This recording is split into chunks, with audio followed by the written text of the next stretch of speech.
I was sitting in a quiet cafe in Palo Alto last month, watching a guy at the next table get visibly frustrated with his laptop. He was clearly a developer, judging by the stack of specialized technical manuals and the accelerate sticker on his lid. And he was complaining loudly to his friend about latency spikes and the insane compute costs that were bleeding his startup dry. He talked about AI as if it were a spiritual ascension, a digital frontier that should be limitless and free for everyone. But then the conversation shifted. Someone mentioned the Department of Energy's recent move to fast-track small modular reactors. The change in his demeanor was instantaneous. He didn't just disagree, he recoiled. His face tightened, and he started rambling about neighborhood safety and unproven tech, his voice dripping with a kind of performative anxiety. He went from a visionary dreaming of a Type I civilization to a man terrified of a battery in his backyard in less than 10 seconds. It was a fascinating contradiction to witness. Here was a man whose entire life's work depended on the relentless processing of trillions of tokens, a process that is, at its physical core, nothing more than the conversion of massive amounts of electricity into intelligence. Yet he seemed repulsed by the only technology capable of providing that energy at scale. He wanted the magic of the intelligence explosion, but he expected it to run on the fragile, antiquated grid of the 20th century. That specific disconnect, the desire for infinite bits while rejecting the necessary atoms, is the wall we finally hit. We're currently living through a war between the laws of physics and the cult of safetyism. For decades, we've allowed a bureaucratic permit raj to dictate the ceiling of human progress, treating energy as a scarce luxury rather than a fundamental right of a growing civilization. But on December 19, 2025, that ceiling didn't just crack, it was targeted for demolition. We are moving past the era of energy scarcity, and the implications for the future of intelligence are about to turn everything we know about the economy upside down. That story, that narrative, it just perfectly frames what we're going to get into today.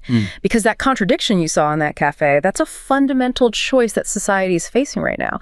We have this, exponential speed in our digital world, the world of bits, and it's now being held back, it's constrained by the lack of physical, macroscopic, high-density energy, the atoms. So really, we're looking at a conversation about how we overcome what a lot of thinkers call the great stagnation, the idea that progress is stuck, and how we might break out of that by, engineering energy superabundance. Right. So this isn't just about, say, solving the climate crisis. This is about engineering a post-scarcity future that unlocks AI supremacy, that could radically reshape how we think about economic growth. It's about giving those data centers in Silicon Valley the power they need, right where they need it, so they can bypass these slow, ancient, state-controlled grids. And in doing that, you accelerate everything. You accelerate us towards, whatever comes next. Yeah, precisely. We have to connect the dots. You have the technological challenge on one side. How do you make advanced nuclear power cheap? That's the atoms. And then on the other side, you have these huge philosophical and geopolitical stakes. That's the bits. So the mission for this deep dive is to really unpack that disconnect, to look at how advanced nuclear might just demolish that ceiling of energy scarcity we've been living under for so long. Okay, let's just dive right into that barrier then, because it's not just about things being inefficient.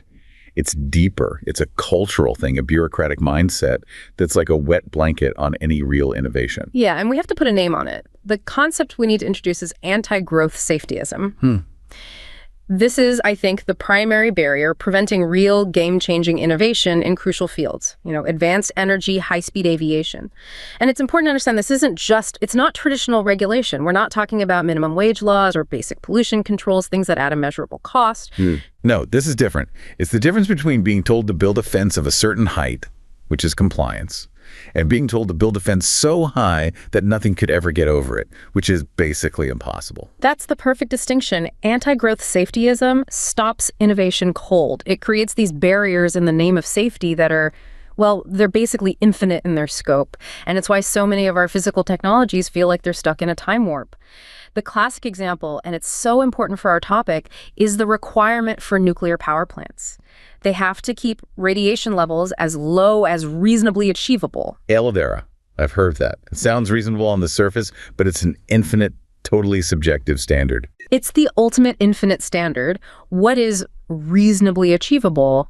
It just shifts. It shifts with the political climate, with public perception. So let's say you invent a safer, cheaper reactor. Well, that technological gain you just made, the better efficiency, the lower cost, the higher safety, it gets immediately consumed by the regulatory process. They just demand you make it even safer because reasonably achievable is this target that's always moving away from you, which means you can never just finalize a design and start mass producing it. The goalposts are always moving. This culture, this is the essence of the drag. Okay, but I have to push back on that a little. That standard, LERI, it didn't come from nowhere, right? It came out of a genuine, pretty understandable fear of another Chernobyl, another 3 Mile Island. If we just scrap that, aren't we just trading a bit more economic growth for a lot more human risk?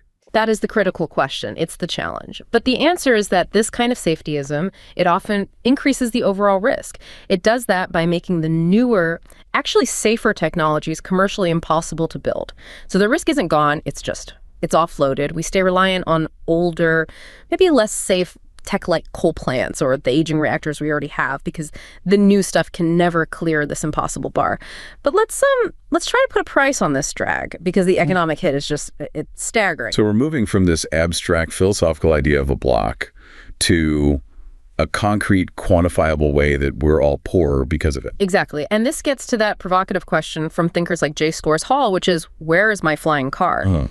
His whole argument is that without this regulatory drag holding back fields like energy and nanotech, our growth would have been so much faster. We could have had these transformative innovations that would just redefine what wealth even means. That term, regulatory drag, it can sound a bit academic, but Hall's work argues it has a catastrophic price tag. What's the most, I guess, shocking number that comes out of that work?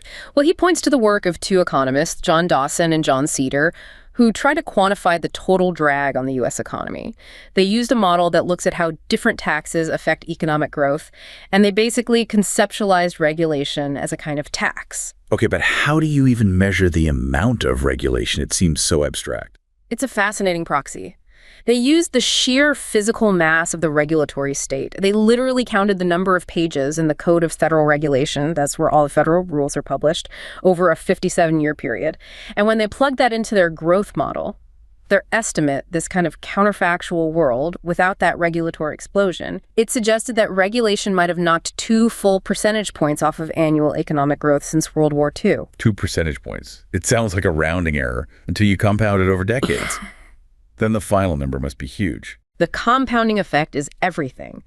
Their analysis suggested that because of that lost growth, the median U.S. household income in 2011 could have been $185,000. That's 3 times what it actually was. That is the astonishing hypothetical they reached. I have to stop you there because a number like $185,000, it sounds almost politically motivated. It's so high. Is there a more conservative estimate? What if we're skeptical of that methodology, treating pages in a book like a tax rate? And that's a fair critique. We can turn to more conservative work. There's a study by Renard Borlez and his colleagues that looked specifically at product market regulation in OECD countries, so similar developed economies. They used a totally different methodology focused on total factor productivity, which is really the engine of long-term economic growth. And what do they find? A smaller number, I assume, but still significant?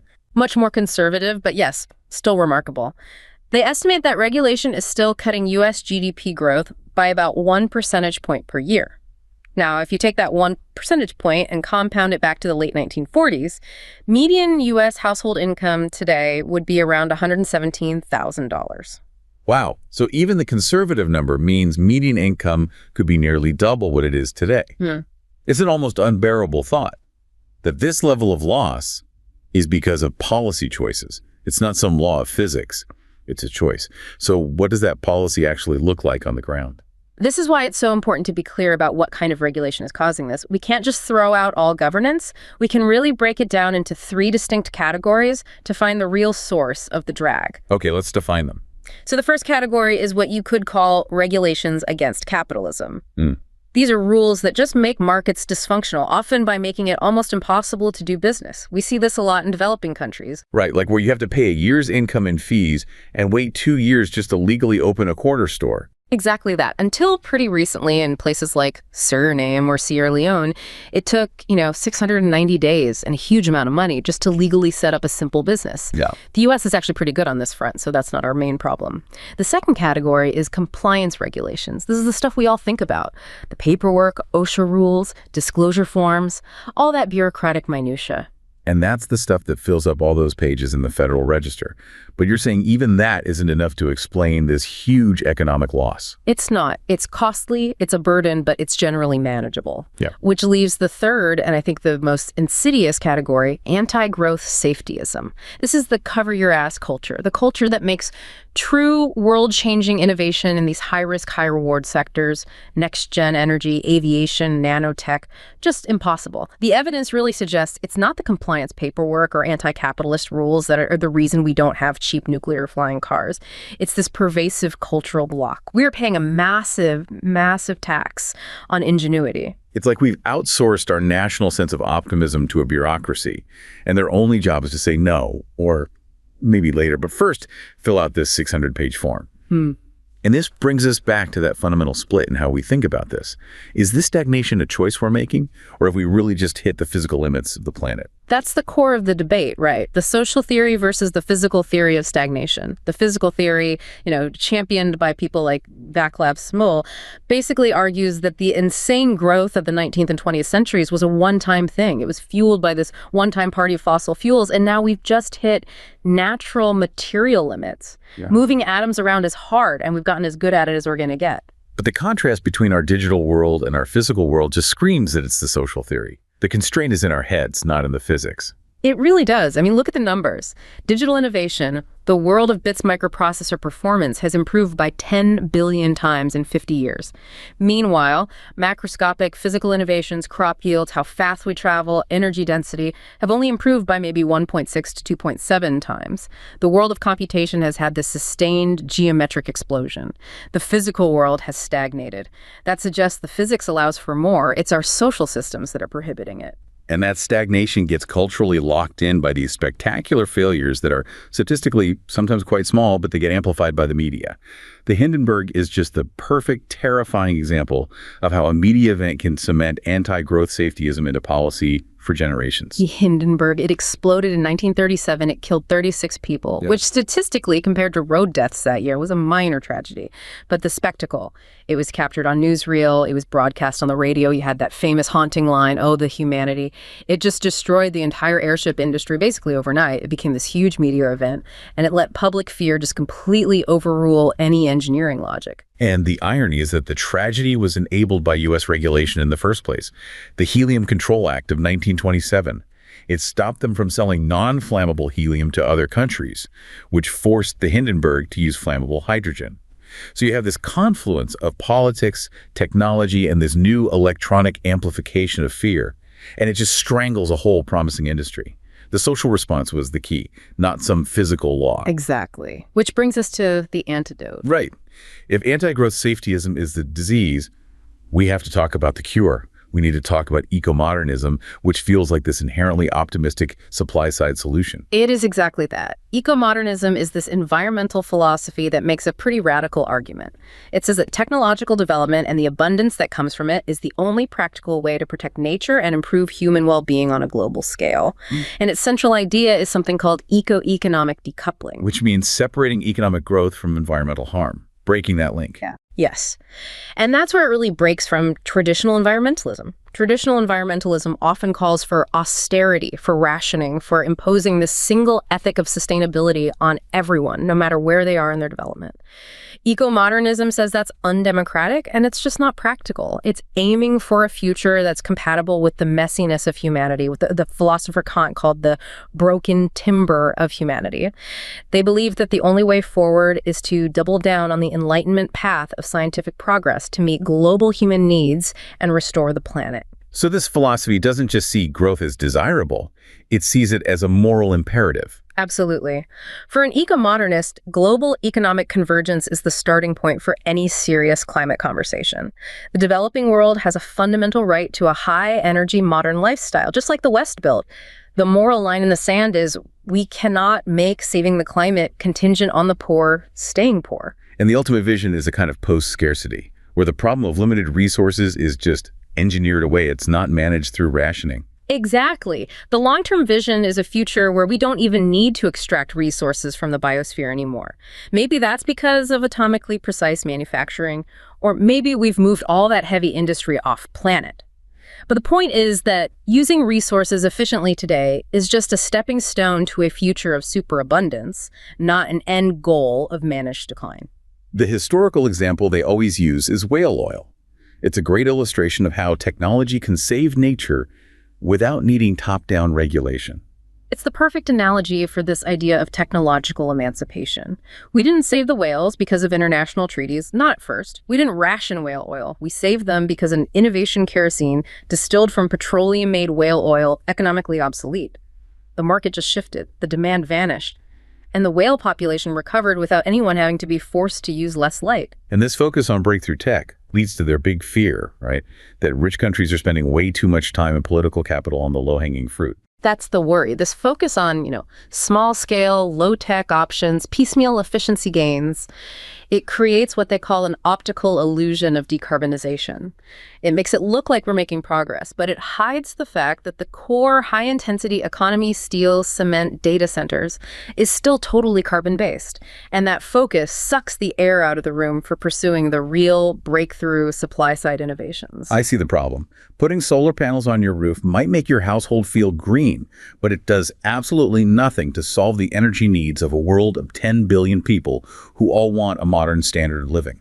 That requires massive, reliable, high-density power. And that scale problem is precisely why advanced nuclear is so central to the eco-modernist vision. It's the indispensable tool for a high-energy future. The goal is to make fossil fuels, and even traditional renewables, uncompetitive through sheer performance density, reliability, low cost. That reduces climate risk and allows for huge amounts of land sparing. We can give vast habitats back to nature, achieving both human flourishing and ecological health through technology. And this philosophical urgency is not abstract anymore. It's becoming a very real, very practical geopolitical race. The AI revolution has basically forced the hand of governments everywhere. Securing power is now the same thing as securing national supremacy. The race for AI leadership is now fundamentally a race to secure vast amounts of new, reliable, sustainable electricity. Compute power is the new currency of national power, full stop. And we're already seeing the strain. The U.S. tech sector is reporting that they just can't get enough grid capacity for their data centers. The scale of the demand is just immense, and it came on so fast. I mean, look at what the companies themselves are saying. Alphabet, Google's parent company, they've said openly they haven't been able to stay carbon neutral since 2023 because of the insane expansion of their AI operations. At the same time, you see companies like Microsoft getting desperate. They're actually looking into reopening the decommissioned 3 Mile Island nuclear plant just to power their data centers. So the demand side is exploding, but the U.S. is falling way behind on the supply side. And that's a huge competitive risk against rivals like China. The data on this is stark. It really shows the systemic problem of this anti-growth safetyism we've been talking about. Since 2010, the U.S. has only added about 1 gigawatt of net new electricity capacity per year. 1. By contrast, China has been adding 50 GW per year, Brazil, 15. And the slow pace in the U.S. is all down to those regulatory processes, permitting grid interconnection. It can take years and fortunes just to get approval. And this is where the centralized, non-market approach of our competitors gives them this huge structural advantage. They can just bypass all that friction. They use top-down, centralized decision-making to get speed and scale that our market-driven, bureaucratically choked system just can't match. Look at China's nuclear program. Between 2013 and 2023, China added 37 new nuclear reactors. That's double the capacity added by the entire rest of the world combined. This is a deliberate state strategy. And they've applied that same national scale thinking directly to this AI energy problem with their East Data West Computing Initiative. It sounds like they're just using the state to force the market to build capacity where it's needed. That's exactly it. This is a national initiative elevated to the same strategic level as their massive historical water and energy transfer projects. The whole goal is to deliberately move computing tasks from the energy-poor East Coast to the energy-rich Western provinces, where land is cheap and power can be built fast. So the state is just optimizing resource allocation on a national scale. They're building infrastructure for long-term strategic value, not short-term market viability. The investment is massive. The state has put in over $6 billion directly, which has pulled in another $28 billion in other funding. And this state-led approach lets them mandate incredible efficiency goals. Their official statistics show that these new data centers are achieving a power usage effectiveness, a PUE, as low as 1.04. Okay, let's define PUE, because that number is really important. What does 1.04 actually mean? So PUE is a measure of efficiency. It's the ratio of the total energy the data center uses to the energy that's actually used by the computers themselves. A perfect score is 1.0, which means zero energy is wasted on cooling or lighting. So for China to be hitting 1.04, that means almost zero energy waste. Compare that to Google's average of 1.60. That little difference, 0.06, becomes a massive competitive energy advantage when you're operating at the petawatt scale. At the same time, you have the Gulf states using the sheer force of their sovereign wealth funds to do the same thing, just using capital to override the market. Right. The Gulf states are using these non-market constrained pools of capital to just build what they need immediately. You have Saudi Arabia's Vision 2030 with its massive $100 billion project Transcendence. They're partnering with giants like Google to build an AI hub from scratch. And the UAE is doing something similar with their $100 billion MGX fund, working with BlackRock and Microsoft. It's all directed by the royal family, building this AI coalition. These are perfect examples of non-market forces just steamrolling normal market logic and regulatory friction. The NEOM megacity project in Saudi Arabia. It's being sustained entirely by the state, despite huge costs and, frankly, poor market alignment. But it doesn't matter because it fulfills a long-term strategic vision. The resources are allocated strategically, not for profit, and that gives them incredible speed. And all this speed and centralization puts the market-based U.S. system in a really tough spot. You're now seeing U.S. tech leaders starting to ask for non-market solutions of their own. You see it in their policy requests. They're asking for things like putting data centers right next to power plants to bypass the multi-year grid connection queues. They're forming these White House roundtables on AI infrastructure. They're effectively asking the government to use strategic non-market interventions so they can compete with these state-led rivals. So the big question is, how does the U.S. energy sector accelerate fast enough to win this race? And what kind of non-market help is justified by the huge existential benefits of AI? The answer has to lie in engineering a way to make nuclear power cheap again. We have to figure out how to eliminate cost by simplifying everything. We have to start with why current nuclear power, the light water reactor or LWR, is so expensive. And it's not the fuel. Fuel is cheap. It's not the waste. The problem is design complexity that's been imposed by these really high safety requirements. And that design came from the Navy's submarine program, where they cared about being small and reliable, not cheap. Exactly.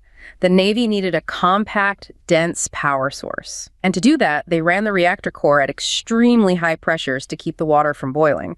When you scale that up for a commercial power plant, that high pressure creates a massive engineering problem. You're talking about that giant concrete dome you see at every nuclear plant. That dome is basically a bomb shelter that you have to build around a high-pressure vessel.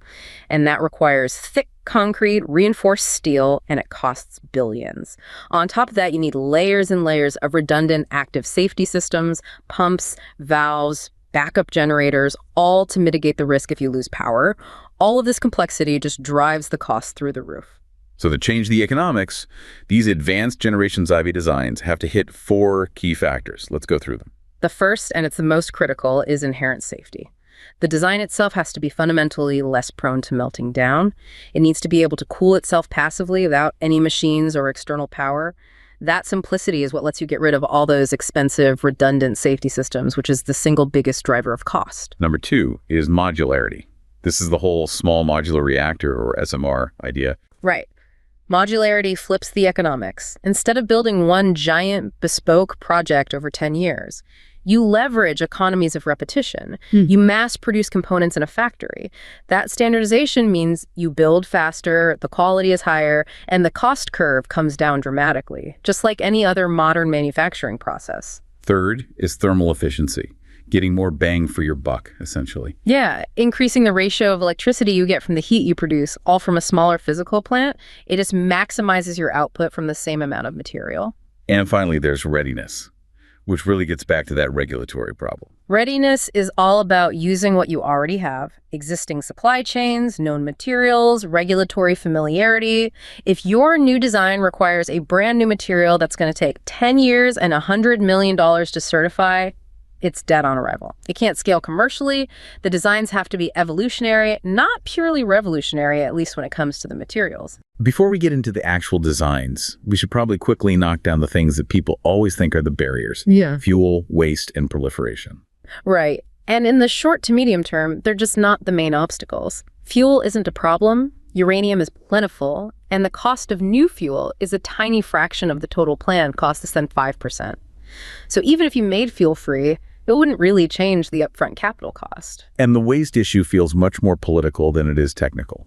It's entirely an institutional and political problem. Technically, some advanced reactors can burn existing waste, but right now it's way more expensive to do that than to just use new fuel. But you're seeing countries like Sweden and Finland moving ahead with permanent disposal sites, and that's already improving public perception. The political problem is solvable. And as for proliferation, states that want nuclear weapons use much easier, more covert methods than a commercial power program. So that's not the real hurdle either. The hurdle is cost. So if the problem is cost, and the cost is driven by complexity, which of these Gen 5 designs actually simplifies the process and hits all four of those criteria? The category that looks the most promising right now is salt-cooled thermal reactors. These are designs like the PBA-HTR, the liquid fluoride thorium reactor, or LFTR, and Transatomic's WAMSR. They get at the core problem of complexity by achieving inherent safety in a totally different way than the old LWRs. Let's use an analogy for that safety breakthrough. How do they make it simpler? Okay, think of a high-pressure LWR as a big can of soda that you've shaken up. If that can fails, you have an explosive problem, and you need a massive containment dome to deal with it. A salt-cooled reactor is more like a pot of soup on the stove. It operates at normal ambient pressure. If the pot fails, the liquid salt coolant just spills out and solidifies. No explosion. So the big insight is you take away the pressure, and you can take away 80% of the expensive concrete and steel you need for containment. Precisely. You operate at ambient pressure, you eliminate the need for those massive, costly containment vessels. That just slashes the amount of concrete and steel, which is the bulk of the on-site construction costs. And they use this liquid salt coolant that's designed to cool itself passively through natural convection. If the reactor shuts down, the salt just circulates on its own and cools everything down. No pumps, no backup power needed. And what about the fuel itself? Well, some of these designs, like the LFTR, use liquid fuel. They dissolve the uranium right into the salt coolant. That gets rid of the whole costly process of fabricating solid fuel rods and the metal cladding that holds them. Other designs, like the PBA-HTR, use a really robust, established solid fuel form called TRISO fuel particles. We should probably define TRISO fuel. TRISO stands for tri-structural isotropic. They're these tiny microscopic spheres. The uranium core is encased in 3 layers of carbon and ceramic. They're like these incredibly tough little ceramic billiard balls. They're designed to contain all the fission products inside, even at extremely high temperatures. That simplifies your safety margins immensely. And that inherent safety, plus the compact design, makes them perfect candidates for modularity. Absolutely. The simplified containment means the whole plant can be a third of the size of an old Gen 3 Plus reactor. The WAMSR design, for example, is specifically designed to be fully modular, and you can build it right on the site of an old LWR to consume its spent fuel. And that modularity means factory-level quality control, which is just impossible when you're welding giant components together in the field. And they also do really well on the other 2 factors, thermal efficiency and readiness. Yeah, because of the properties of salt, they can get very high thermal efficiencies. The PBA-HTR is up around 46%. And crucially, for readiness, that design was engineered to use off-the-shelf components and existing supply chains, specifically by using those TRISO fuel particles that were developed back in the 1950s. So it avoids that decade-long regulatory nightmare of having to certify brand new materials. So the path for salt-cooled thermal reactors seems like a really clear, less risky way to get to commercialization quickly. It's the necessary evolutionary bridge. It is. If you can get salt-cooled thermal reactors working, it opens the door for even more advanced designs down the line, like salt-fueled fast reactors. One of the biggest hurdles for solid-fueled fast reactors is developing materials that can withstand the intense neutron bombardment. But since these salt reactors with liquid fuel might eliminate that requirement entirely, It just simplifies the whole long-term path to a closed fuel cycle. And that's in sharp contrast to some of the other high-hurdle alternatives the industry sometimes focuses on, like other fast reactors. Right. Designs like sodium-cooled or gas-cooled fast reactors, they're important for long-term goals like burning waste, but they face huge commercialization barriers right now. They require brand new, unproven materials, often use corrosive coolants. It's just a much harder engineering problem. The salt-cooled thermal path, because it hits all four of those cost factors at once, seems like the fastest route to actually getting reactors built at scale. Okay, so given that technological path, we have to talk about policy. The history here is clear. The high capital costs, the supply chain challenges, the licensing. State involvement seems pretty much inevitable to get these things commercialized. State involvement is necessary, yes, but the goal of that policy has to be to aggressively expand our options, not lock us into a single design like we did decades ago with the LWR. We have to recognize that the current NRC licensing process basically functions as an innovation killer. How does it specifically block new companies, new entrants from even trying? It's just so expensive and so long, it can cost hundreds of millions of dollars and take over a decade. Only the biggest, most established companies can even afford to play that game. So if a small startup comes along with a revolutionary design that's inherently safer and cheaper, they still have to go through the exact same bureaucratic labyrinth as a giant utility. It just strangles the very innovators who could bring the biggest shifts. So policy has to be about lowering that financial barrier to entry, encouraging new players, and just drastically cutting the time to market. What's a good model for that? We should look at what NASA did with its C-3PO model, the Commercial Crew and Cargo Program for SpaceX. The government didn't act like a regulator just saying no. They acted like a smart customer. They didn't tell SpaceX how to build the rocket. They just paid them for successfully hitting ambitious milestones. And how would that work for nuclear, with the safety stakes being so high? It would mean the NRC moves towards iterative licensing. Instead of demanding a fully finished, multi-billion-dollar design up front, use staged public cost-sharing and competitive grants. You let developers prove out and license different parts of their design one by one, the core physics, the containment, the fuel. That dramatically lowers the upfront risk and capital for the innovators. The government takes on the early financial risk, so the private sector can just focus on the engineering. And given the massive societal upside of cheap, clean, high-density energy, that public cost sharing is totally justified as a national strategic investment. Absolutely. And beyond just licensing specific designs, we need a focused effort on solving the technical challenges that would help multiple different reactor types at the same time. Where should that public investment go? What's the biggest bang for the buck? It should go to the hurdles that have the widest relevance. For example, developing new materials that can withstand really high temperatures and high neutron bombardment. A breakthrough there helps high-temperature thermal reactors, it helps all the fast reactors, it even helps future fusion reactors. That way you're not picking winners, you're just accelerating the core competencies of the entire field. And we actually need the physical places to do this research outside of the slow commercial licensing process. Yes, we critically need more flexible test facilities. Right now, the U.S. doesn't have enough sites where you can legally and quickly demonstrate a new reactor prototype. Places like the Savannah River site or Idaho National Laboratory. Creating more flexible test beds where you could rapidly prove out new materials and fuels would be a massive accelerator for everyone. We need the physical labs to match the urgency of the moment. So, in short, smart policy has to use state support to get over those high initial costs and then open up the development process so we're expanding our technological options, not restricting them. That's how we compete. That's how we compete. We've gone from a simple contradiction in a Palo Alto cafe all the way to a global geopolitical race for supremacy. And what we've seen is that the path to a post-scarcity high-intelligence future, a world running on infinite bits, it's not being blocked by physics. It's being blocked by a cultural preference for caution over capacity. The good news, though, is that the technologies we need, these inherently safer, simpler, modular gen-the-feet SMRs, are designed specifically to overcome the high costs imposed by that outdated regulatory complexity. And the geopolitical race for AI compute power ensures this is no longer just a philosophical debate. It's a national strategic priority. We have to demolish that regulatory ceiling. And I think the final synthesis here is that the constraints we've come to accept as normal, the high cost of clean energy, the limited scope of our ambitions, the great stagnation itself, these were always social and political decisions. They were never immutable facts of the physical world. That ceiling is a manufactured one. And engineering the collapse of that regulatory capture through modular mass production, that is the key. It's the key to unlocking the true scale of abundance and realizing our full technological potential.